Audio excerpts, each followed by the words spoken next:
السلام علیکم۔ آپ کو پتہ ہے کہ ماشاءاللہ سورہ مائدہ پڑھ رہے ہیں، اس کی ہم نے تقریباً 24 آیتس کمپلیٹ کی ہیں، اسی کو کنٹینیو کریں گے۔ بسم اللہ۔ موسیٰ علیہ السلام نے دعا کی کہ اے میرے رب، میں اپنی جان اور اپنے بھائی پر اختیار رکھتا ہوں، سو آپ ہم دونوں اور اس کے نافرمان قوم کے درمیان فیصلہ کر دیجئے۔ 25 ارشاد ہوا کہ یہ ملک ان کے ہاتھ 40 برس تک نہ لگے گا، بیکار پریشان و حیران پھرتے رہیں گے، سو آپ اس نافرمان قوم پر غم نہ کیجیے۔ اور آپ ان اہل کتاب کو آدم علیہ السلام کے 2 بیٹوں کا قصہ پڑھ کر سنا دیجیے، جب دونوں نے اپنی اپنی نظر مانی اور ان میں سے ایک کی نظر مقبول ہو گئی اور دوسرے کی نظر نامقبول ہوئی، تو اسی سے دوسرے نے کہا کہ میں تجھ کو ضرور قتل کروں گا۔ اس ایک نے جواب دیا، لیکن اللہ متقیوں ہی کا عمل قبول کرتا ہے۔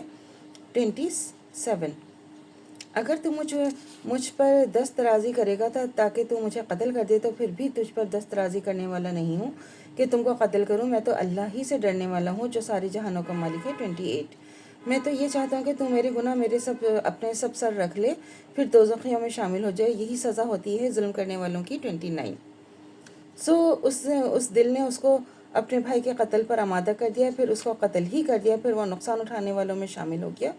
30 پھر اللہ نے کوا بھیجا، وہ زمین کو کھودتا تھا تاکہ وہ اس کو سکھا دے، اپنے بھائی کی لاش کو چھپا دے۔ کہنے لگا کہ افسوس، میں اس سے بھی بدتر ہوں کہ میں اس کوے ہی جیسا ہوتا کہ اپنے بھائی کی لاش کو چھپا دیتا تو وہ بڑا شرمندہ ہوا۔ 31 اس وجہ سے ہم نے بنی اسرائیل پر یہ لی دیا کہ جو شخص کسی کو بلا معاوضہ دوسرے شخص کے یا بدون کسی فساد کے جو زمین میں اس سے پھیلا ہو قتل کر ڈالے، تو گویا اس نے تمام آدمیوں کو قتل کر ڈالا۔ جو کسی کو بچا لائے تو گویا اس نے تمام آدمیوں کو بچا لیا۔ اور بنی اسرائیل کے پاس تو ہمارے بہت سے رسول اور کھلی نشانیاں لے کر آئے، پھر بھی وہ بہت سے ان میں سے دنیا میں زیادتی کرنے والے ہی رہے۔ 32 جو اللہ سے اور اس کے رسول سے لڑتے ہیں اور ملک پہ فساد پھیلاتے ہیں، تو ان کی سزا یہ سزا ہے کہ ان کو قتل کیا جائے یا سولی دی جائے، یا ان کے ہاتھ پاؤں مخالف جانب سے کاٹ دیا جائیں، یا زمین پر سے نکال دیا جائیں۔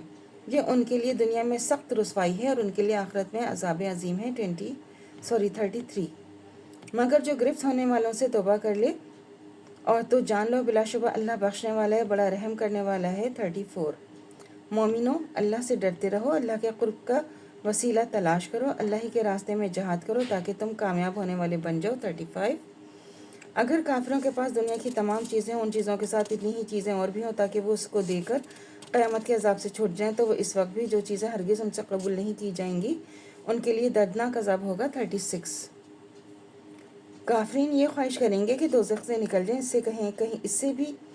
اس سے کبھی نہ نکلیں گے اور ان کے لیے دائمی عذاب ہی ہوگا۔ 37 چور مرد اور چور عورت جو چوری کرے اس کے ہاتھ کاٹ ڈالو، اور یہ ان کے فعلوں کی سزا ہے جو اللہ کی طرف سے عبرت کے لیے ہے، اللہ زبردست غالب ہے، بڑی حکمتوں والا ہے۔ 38 جو گناہ کرنے کے بعد توبہ کر لے اور اپنی اصلاح کر لے تو بے شک اللہ اس کی توبہ قبول کرتا ہے، بے شک اللہ بخشنے والا اور رحمت والا ہے۔ اللہ سے دعا کرنی چاہیے جو ہمارا ایمان ہے مزید ہم تک قائم و دائم رہے، خاتمہ بالخیر ایمان پر ہو۔ اجازت دیجیے، اللہ حافظ۔ میرے چینل کو لائک کیجیے، شیئر کیجیے، سبسکرائب کیجیے، شکریہ۔